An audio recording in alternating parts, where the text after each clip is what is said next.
The CDC reported today there is a fungal infection spreading in the United States, and it has proven to be deadly, and it is therefore dangerous. How fast is it spreading?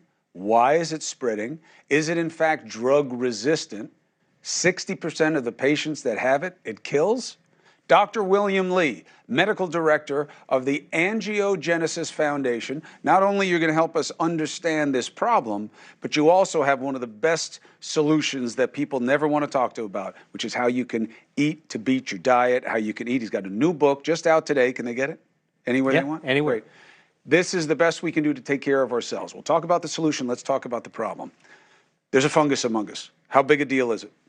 You know, it's a big deal in institutions like nursing homes and hospitals, which are already strapped with, they're struggling under the weight of healthcare. But the idea of a fungus, we're actually all surrounded by fungus. And we most of us with intact immune systems, young, healthy, vibrant people, don't have to worry about it. But problems actually happening in the nursing homes and the hospitals. It's on our radar screen, mostly because since the pandemic, we've become much more sensitive to pick up infections, and that's actually a good thing. Now, are you worried about this? Are you seeing it in any of your patients? Are you hearing any stories? Or is it just about convalescent places and people who are, in places where things are so strong in the first place? We hear about sepsis in hospitals and places that are cleaned a lot. There's stronger bugs there, so to speak. Are you seeing it in anybody else? You know, not really. Right now, it's happening in places where people are already very sick. Cancer patients, ICU patients, people who are already debilitated and weakened, including the nursing home. And for those people who have a depressed immune system, they're more likely to have these type of opportunistic infections that can overwhelm the body, get into blood. I mean, this Candida auris can actually get into wounds, it can get into the blood, but really only in people who are already weakened. So if I get it, can they kill it? Well, that's the other thing, is that what we're beginning to realize is that it's quite resistant to many of the treatments that have traditionally been used to treat yeast infections, for example, which is another type of Candida.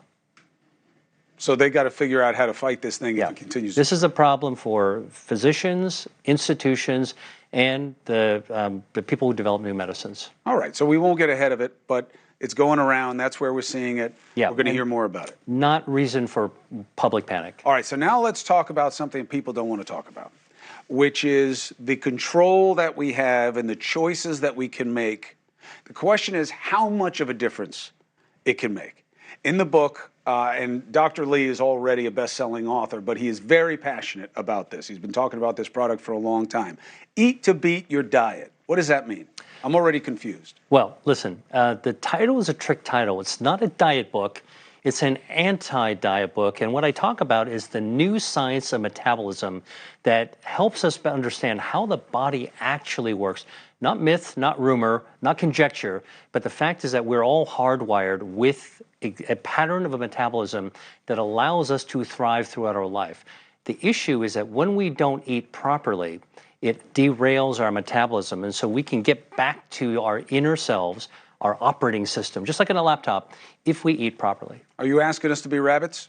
No, not at all. In fact, the great news is that the research is showing that if we can eat foods that contain natural chemicals that help fight body fat, harmful body fat, and what that does is it unleashes our normal metabolism.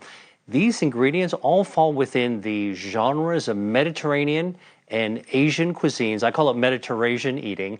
And the great news is that it tastes very good. So what do we do when we go to the restaurants? Right. There's an awareness about what to choose that actually is better for the body. Now, I don't believe that food should be about, our relationship with the food should be about elimination, restriction, deprivation. That's against human nature.